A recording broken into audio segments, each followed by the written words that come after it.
പ്രിയ കുട്ടികളെ, സ്കൈലൈൻ അക്കാഡമിയുടെ മറ്റു ക്ലാസ്സിലേക്ക് സ്വാഗതം.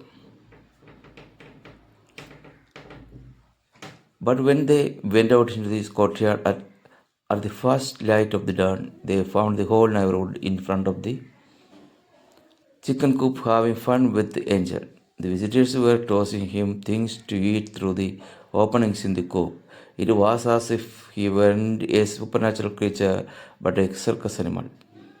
അപ്പോൾ പിറ്റേ ദിവസം ആദ്യം നേരം പുലർന്ന സമയത്ത് തന്നെ വീട്ടുകാർ എന്ത് ചെയ്തു, മുറ്റത്തേക്ക് ഇറങ്ങിയപ്പോൾ അവർ കണ്ട കാഴ്ചയെന്ന് പറയുന്നത് തൻ്റെ അയൽവാസികളെല്ലാം ചിക്കൻ കൂപ്പിൻ്റെ ഫ്രണ്ടിൽ വന്ന് നിന്ന്, അതായത് ഈ കോഴിക്കോടിൻ്റെ മുന്നിൽ വന്ന് നിന്ന് ഏഞ്ചലിനെ കണ്ട് സന്തോഷിക്കുകയും രസിക്കുകയും ചെയ്യുന്ന കാഴ്ചയാണ് ഇവർ കണ്ടത്. The visitors were tossing him things to eat. The visitors അവന് എറിഞ്ഞു കൊടുത്തുകൊണ്ടിരുന്നു.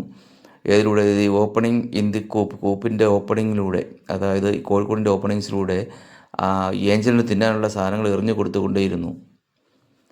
It was as if he weren't a supernatural creature but a circus animal. ഇതൊരു മാനുഷിക ജീവിയൊന്നും ആയിരുന്നില്ല. എന്തായിരുന്നു? പിന്നെ ഒരു സർക്കസ് മൃഗമായിരുന്നു. The news of the captive angel spread with great rapidly. After a few hours, the courtyard had the bustle of a marketplace. The couple had to call in troops to disperse the mob. ബന്ദിയാക്കപ്പെട്ട മാലാഖയുടെ വാർത്ത വളരെ വേഗത്തിൽ പരന്നു. ഏതാനും മണിക്കൂറുകൾ കഴിഞ്ഞപ്പോൾ മുറ്റത്തൊരു ചന്തയുടെ തിരക്കായി. After few hours, ഏതാനും മണിക്കൂറുകൾ കഴിഞ്ഞപ്പോൾ, ദി കോർട്ട്യാർഡ് ഹാഡ് ദി ബസിൽ of A market place. Courtyard, മുറ്റം എന്ന് പറഞ്ഞാൽ എന്തായി മാറി? ഒരു ചന്തയുടെ തിരക്കായി മാറി. ഒരു കമ്പോളത്തിൻ്റെ തിരക്കായി തന്നെ അവിടെ മാറുകയുണ്ടായി. ഈ ജനക്കൂട്ടത്തെ പിരിച്ചുവിടുവാൻ വേണ്ടി ജനക്കൂട്ടത്തെ പിരിച്ചുവിടുന്നതിന് വേണ്ടി ഈ കപ്പിൾസിനെ ഇവർ സാന്നിധ്യം വിളിക്കേണ്ടതായിട്ട് വന്നു. അത്രയും തിരക്കായിരുന്നു ഈ ഏഞ്ചലിനെ കാണാൻ വേണ്ടി അവരുടെ കോർട്ട്യാർഡിൽ. They got the idea of fencing in the yard and charging 5 cents for admission to see the angel. അങ്ങനെ അവർ തീരുമാനിച്ചു. അവർക്കൊരു ആശയം വന്നു മനസ്സിൽ. എന്തായാം, നമുക്ക് ഇതിന് ചുറ്റും ഒരു വേലി കെട്ടാം. ഈ വേലി കെട്ടിയതിന് ശേഷം 5 സെൻറ്റ് വീതം നമുക്ക് ഒരു അഡ്മിഷൻ ഫീസ്, ഒരാൾക്ക് 5 സെൻറ്റ് വെച്ച് നമ്മൾ ഈ ഏഞ്ചലിനെ കാണാൻ വരുന്നവരിൽ നിന്നും ഒരാളിൽ നിന്ന് 5 സെൻറ്റ് നമുക്ക് ഈടാക്കാം, ടിക്കറ്റ് എന്ന നിരത്തിൽ ഈടാക്കാം. അങ്ങനെ ഒരു ആശയം അവർക്ക് മുന്നിലെത്തി. Cent is a small unit of currency. Cent എന്ന് പറയുന്നത് അറിയാലോ, സ്മോൾ യൂണിറ്റ് ഓഫ് കറൻസി. നമ്മൾ പൈസ എന്ന് പറയുന്നത് പോലെ സ്മോൾ യൂണിറ്റാണ് കറൻസിയുടെ. The curious came from far away. അങ്ങനെ ജിജ്ഞാസുക്കൾ, ഇത് കാണാൻ ആഗ്രഹമുള്ളവരൊക്കെ ഒരുപാട് ദൂരത്തു നിന്നൊക്കെ അവിടെ എത്തി. The most unfortunate invalids on the earth came in search of health. ഏറ്റവും നിർഭാഗ്യവനായ ഒരു വികലാംഗൻ, ഭൂമിയിലുള്ള ഏറ്റവും നിർഭാഗ്യവനായ ഒരു വികലാംഗൻ came in search of health, ആരോഗ്യം നേടുന്നതിന് വേണ്ടി ഇവിടെ എത്തിയിരിക്കുന്നു. Pelayo and Elisenda were happy with fatigue. In less than a week they had crammed their rooms with money. Still the line of pilgrims waiting their turn to enter reached beyond the horizon. അങ്ങനെ പെയാലോയും എലിസൻ്റെയും വളരെ സന്തോഷവരായിരുന്നു. വിത്ത് fatigue. അവർ നല്ല അത്രയും ധനികരൊന്നുമായിരുന്നില്ല, ക്ഷീണിതർ തന്നെയായിരുന്നു. അപ്പോൾ ഈ less than a week, ഒരാഴ്ച കൊണ്ട് തന്നെ അവരുടെ റൂമുകൾ അവരുടെ റൂമിൽ ക്യാഷ് കൊണ്ട് തിങ്ങി നിറഞ്ഞു. അതായത് അത്രയും ക്യാഷ് അവർക്ക് കിട്ടി. അവരെ ഐഡിയ പ്രയോഗിച്ചപ്പോൾ, അങ്ങനെ വേലി കെട്ടിയിട്ട് ഒരു ആൾക്ക് കാണുന്നതിന് 5 സെൻറ്റ് എന്ന രീതിയിൽ അവർ ടിക്കറ്റ് വെച്ചു. അപ്പോൾ അവർ ഒരാഴ്ച കൊണ്ട് തന്നെ വലിയ ധനികരായി. The line of pilgrims waiting their turn to enter reach beyond the horizon. അങ്ങനെ ഈ ഏഞ്ചലിനെ കാണാൻ വേണ്ടി വന്ന ആൾക്കാരുടെ നിര എന്ന് പറയുന്നത് അങ്ങ് ചക്രവാളത്തിനപ്പുറം കാത്തു നിൽക്കുകയാണ്. അത്രയ്ക്കും തിരക്കായിരിക്കുന്നു ഇവർക്ക് ഇവിടെ ഈ ഏഞ്ചലിനെ കാണാൻ വരുന്ന ആളുകളുടെ കൂട്ടം. The angel was the only one who took no part in his own act. He spend his time trying to get comfortable in his borrowed nest. At first they tried to make him eat some mothballs, but he ate nothing but eggplant mush. അപ്പോൾ the angel was the only one who took no part in his own act. തൻ്റെ ഒരു പ്രവർത്തികളും ചെയ്യാതെ തൻ്റെ കൂടിൽ തന്നെ, അല്ലെങ്കിൽ താൻ ഇരിക്കാൻ കിട്ടിയ ബോറോഡ് ബോറോഡ് നെസ്റ്റ് എന്ന് പറയുമ്പം തനിക്ക് വന്നപ്പോൾ തന്നെ തനിക്ക് ഇരിക്കാൻ കിട്ടിയ സ്വസ്ഥമായിട്ട് ഇരിക്കാൻ കിട്ടിയ കൂട്ടിൽ വേറെ ഒറ്റ പരിപാടിയിലും പങ്കെടുക്കാതെ അല്ലെങ്കിൽ ആക്റ്റീവ് ആവാതെ ആരിയ്ക്കുകയാണ്, നമ്മുടെ ഏഞ്ചൽ ഇരിക്കുകയാണ്. At first they try to make, അന്നേരം ഇവരെന്ത് ചെയ്തു, അറ്റ് ഫസ്റ്റ് ആദ്യം they try to make him eat, അവന് കുറച്ച് മോത്ത് ബോൾസ് കഴിക്കുവാനായിട്ട് ഇട്ട് കൊടുത്തു. മോത്ത് ബോൾസ് എന്ന് പറയുമ്പോൾ നമ്മൾ പറയാറില്ലേ, ഈ നാഫ്തലിൻ ഗുളിക എന്നൊക്കെ നമ്മൾ പറയാറില്ലേ, പാറ്റയൊന്നും വരാതെ വസ്ത്രങ്ങൾ സൂക്ഷിച്ച് വയ്ക്കുമ്പോൾ പെട്ടിയുടെ സൈഡിലൊക്കെ നമ്മൾ ഇടാറുണ്ട് ഈ നാഫ്തലിൻ ടാബ്ലറ്റ്സ്, അതാണ്. പക്ഷേ ഹി ഏറ്റ് നത്തിങ്, ഒന്നും തന്നെ അദ്ദേഹം ഈ ഏഞ്ചൽ അത് കഴിച്ചതില്ല. ബട്ട് എഗ് പ്ലാന്റ് മഷ് കൊടുത്തപ്പോഴത്തേക്ക്, അതായത് കത്തിരിക്ക കൊടുത്തപ്പോഴത്തേക്ക് അത് കഴിക്കുകയുണ്ടായി. പക്ഷേ ആദ്യം കൊടുത്ത നാഫ്തലിൻ, അതായത് മോത്ത് ബോൾസ് ഒന്നും ആരും ഈ ഏഞ്ചൽ കഴിച്ചില്ല. പക്ഷേ എഗ് പ്ലാന്റ് മഷ് കൊടുത്തപ്പോൾ അത് കഴിക്കുകയുണ്ടായി.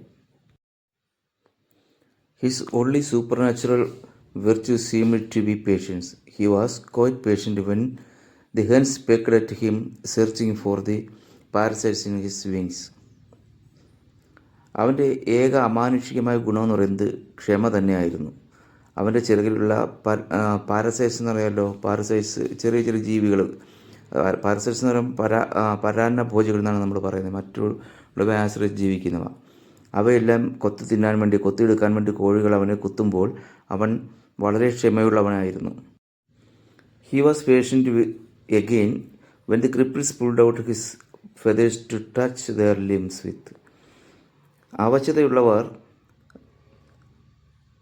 കൈകാലുകളിൽ സ്പർശിക്കാൻ തൂവലുകൾ പുറത്തെടുത്തപ്പോൾ അയാൾ വീണ്ടും ക്ഷമിച്ചു. അങ്ങനെ he was patient with again, വീണ്ടും അദ്ദേഹം ക്ഷമ കാണിച്ചു. When the cripples pulled out his feathers to touch their limbs with. അവശതയുള്ളവർ കൈകാലുകൾ സ്പർശിക്കാൻ അവരുടെ തൂവൽ പുറത്തെടുത്തപ്പോൾ അയാൾ വീണ്ടും ക്ഷമിച്ചു.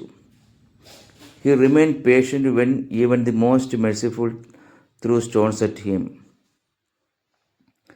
പരമകാരുണികൻ പോലും അവന് നേരെ കല്ലെറിഞ്ഞപ്പോൾ അവൻ ക്ഷമയോടെ നിന്നു. അത്രയ്ക്കും ക്ഷമയുള്ളവനായിരുന്നു ഈ angel. After all they were only trying to get him to rise so that they could see him standing. എല്ലാത്തിനുമുപരി അവർ അവനെ എഴുന്നേൽപ്പിക്കുവാൻ ശ്രമിച്ചു. അങ്ങനെ അവൻ നിൽക്കുന്നത് അവർക്ക് കാണാൻ കഴിയും. After all they were only trying to get him to rise, അവനെ എഴുന്നേൽപ്പിക്കുവാൻ ശ്രമിച്ചു. So that they could see, അപ്പോൾ എന്ത് ചെയ്യാൻ പറ്റും, അവർക്ക് അവനെ നിൽക്കുന്നത് കാണാൻ കഴിയും. അവനവിടെ നിൽക്കുന്നത് കാണാൻ വേണ്ടി പൂർണ്ണരൂപം കാണാൻ കഴിയും. അതിനു വേണ്ടിയിട്ട് അവനെ എഴുന്നേൽപ്പിക്കുവാൻ ശ്രമിച്ചു. It so happened that during those days there arrived in the town a travelling show.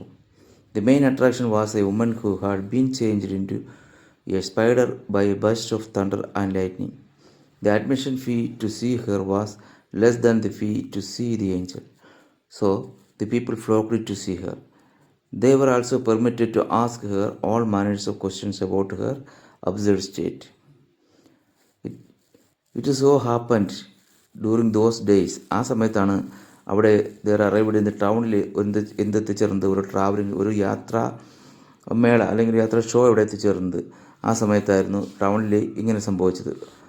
അവിടെ എങ്ങനെ വന്നത്, ദി മെയിൻ അട്രാക്ഷൻ വാസ്, ഈ ഷോയുടെ മെയിൻ അട്രാക്ഷൻ എന്ന് പറയുന്നത് ഒരു വുമനായിരുന്നു. The main attraction was a woman who had been changed. ഈ വുമൻ എങ്ങനെ മാറ്റപ്പെടുകയുണ്ടായി, as a spider into a spider by a burst of thunder and lightning. നല്ല ഇടിയുടെയും മിന്നലിൻ്റെയൊക്കെ ആഘാതത്തിന് ഒരു സ്പൈഡറായി മാറിയ ഒരു വുമനായിരുന്നു മെയിൻ അട്രാക്ഷൻ എന്ന് പറയുന്നത്. The admission fee to see her, അവളെ കാണുന്നതിനുള്ള അഡ്മിഷൻ ഫീ എന്ന് പറയുന്നത് was less than the fee of to see the angel. ഏഞ്ചലിനെ കാണാൻ കൊടുക്കുന്ന 5 സെൻറ്റ് എന്ന് പറയുന്ന ആ ഫീയിൽ നിന്നും വളരെ കുറവായിരുന്നു ഈ ഷോയിൽ വന്ന ഈ വിമനെ കാണാനുള്ള ഫീ എന്ന് പറയുന്നത്. So the people flocked to see her. അങ്ങനെ പൈസ കുറവായെന്ന് മനസ്സിലായപ്പോൾ ജനങ്ങളെല്ലാം അവിടത്തേക്ക് കൂട്ടമായി പോകാൻ തുടങ്ങി. ദേ വർ ആൾസോ പെർമിറ്റഡ്, അങ്ങനെ ഈ പോകുന്ന ജനങ്ങൾക്ക് ഒരു അനുവാദവും കൊടുത്തിരുന്നു, to ask her all manner of questions about her absurd state. അവിടെ ഈ അബ്സേർഡ് ഈ സ്റ്റേറ്റ്, ഈ രൂപാന്തരപ്പെട്ടതിൻ്റെ ഈ സ്റ്റേറ്റിനെ കുറിച്ച്, ഈ അവസ്ഥയെക്കുറിച്ച് അവിടെ ആവശ്യപ്പെടാൻ അവർക്ക് ചോദിക്കാനുള്ള അനുവാദവും ഈ പോയവർക്ക് കിട്ടിയിരുന്നു. അങ്ങനെ ഇവരുടെ അപ്പോൾ എന്താ ഉണ്ടാകുന്ന, നമ്മുടെ ഈ ഏഞ്ചൽ വന്ന സ്ഥലത്തുള്ള അവരുടെ വരുമാനം കുറയാൻ തുടങ്ങും അല്ലേ. കുറച്ച്, കാരണം ഈ അതിനേക്കാളും പൈസ കുറച്ചാണ് ഈ ടൗണിൽ വന്ന ഈ അല്ലെങ്കിൽ എന്താണ് പറയുന്നത്, ടൗണിൽ വന്ന ഈ ട്രാവലിംഗ് ഷോ കൊടുക്കേണ്ടിയിരുന്നത്. അതുമാത്രമല്ല, അവരോട് സംസാരിക്കുവാനും ഈ ആൾക്കാർക്ക് കഴിയുമായിരുന്നു, അല്ലെങ്കിൽ ഇവർക്ക് അനുവാദമുണ്ടായിരുന്നു.